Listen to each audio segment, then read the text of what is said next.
भगवद गीता का अध्याय 13। क्षेत्र क्षेत्रज्ञ विभाग योग, जीवन की सभी समस्याओं का समाधान। नमस्कार दोस्तों, आप सभी का एक बार फिर से आपके अपने चैनल वेद ज्ञान केंद्र पर स्वागत है। आज हम जानेंगे भगवद गीता के अध्याय 13 के बारे में। तो चलिए शुरू करते हैं। अध्याय 13 में भगवान श्री कृष्ण अर्जुन को बताते हैं कि यह शरीर क्षेत्र कहलाता है और जो इसे जानता है वही क्षेत्रज्ञ अर्थात आत्मा है। देह नश्वर है लेकिन आत्मा शाश्वत है। ये देह पंचमहाभूत अहंकार, बुद्धि और अव्यक्त से बनी हुई है और इसमें इंद्रियां, मन और उनके विषय सम्मिलित हैं। देह के साथ उत्पन्न होने वाले सुख, दुख, इच्छा, द्वेष और चैतन्य भी क्षेत्र के अंतर्गत आते हैं। आत्मा ही क्षेत्रज्ञ है जो इस शरीर का साक्षी और ज्ञाता है। क्षेत्र और क्षेत्रज्ञ का सही ज्ञान ही सच्चा ज्ञान है। जो इसे नहीं समझता वह अज्ञान में है। भगवान कहते हैं कि मैं ही सब प्राणियों के शरीर में क्षेत्रज्ञ के रूप में स्थित हूँ और क्षेत्र तथा क्षेत्रज्ञ का ज्ञान ही मुझे जानना है। यही सच्चा तत्वज्ञान है। इसके अतिरिक्त जो कुछ भी है वह ज्ञान है। भगवान ने सच्चे ज्ञान के लक्षण भी बताए, जैसे विनम्रता, अहिंसा, क्षमा, सरलता, गुरु सेवा, आत्मसंयम, इंद्रिय निग्रह, वैराग्य, जन्म मरण दुख विकारों का चिंतन, वैराग्य, अविचल भक्ति, एकांतवास और निरंतर आत्मज्ञान। यही सब ज्ञान कहलाता है और जो इसके विपरीत है वह अज्ञान है।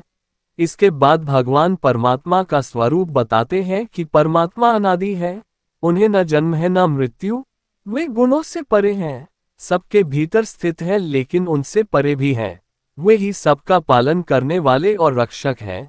वे ही प्रकाश और ज्ञान का स्रोत है और उनका अनुभव करने वाला योगी जन्म मरण के बंधन से मुक्त होकर परम धाम को प्राप्त करता है। इसके बाद भगवान प्रकृति और पुरुष का भेद बताते हैं।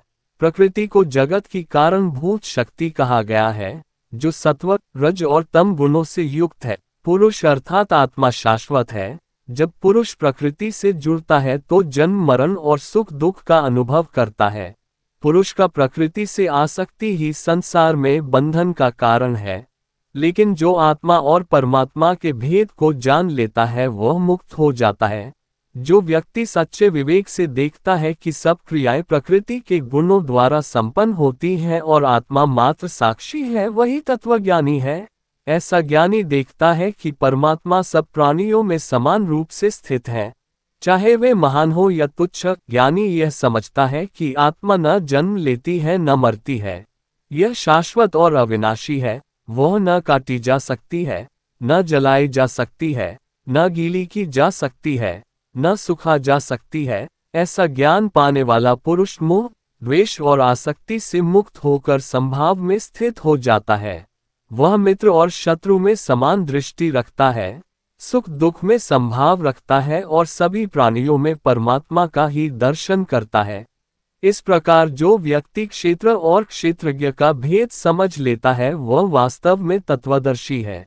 जो आत्मा और परमात्मा के एकत्व को पहचानता है और जानता है कि परमात्मा ही सबके भीतर स्थित है, वही मुक्त हो जाता है। ऐसा ज्ञानी व्यक्ति परम सत्य को प्राप्त करता है। भगवान कहते हैं कि कुछ योगी ध्यान के द्वारा आत्मा और परमात्मा को देखते हैं, कुछ सांख्य योग द्वारा, कुछ कर्मयोग द्वारा और कुछ भक्ति योग द्वारा। लेकिन जो इस तत्वज्ञान को सुनकर श्रद्धा से ग्रहण करता है वह भी परमात्मा को प्राप्त करता है। इस प्रकार अध्याय 13 का निष्कर्ष यह है कि शरीर नश्वर है और आत्मा शाश्वत है। आत्मा का परमात्मा से संबंध है और जब जीव ये भेद समझ लेता है तो वह मोक्ष प्राप्त करता है। यही क्षेत्र और क्षेत्रज्ञ का विभाग है, यही वास्तविक योग है और यही मोक्ष का मार्ग है। कमेंट करके जरूर बताएं कि वीडियो कैसे लगी, और अगर वीडियो अच्छी लगी तो वीडियो को लाइक और शेयर कीजिए। और ऐसे ढेर सारी वीडियो देखने के लिए चैनल को सब्सक्राइब कीजिए।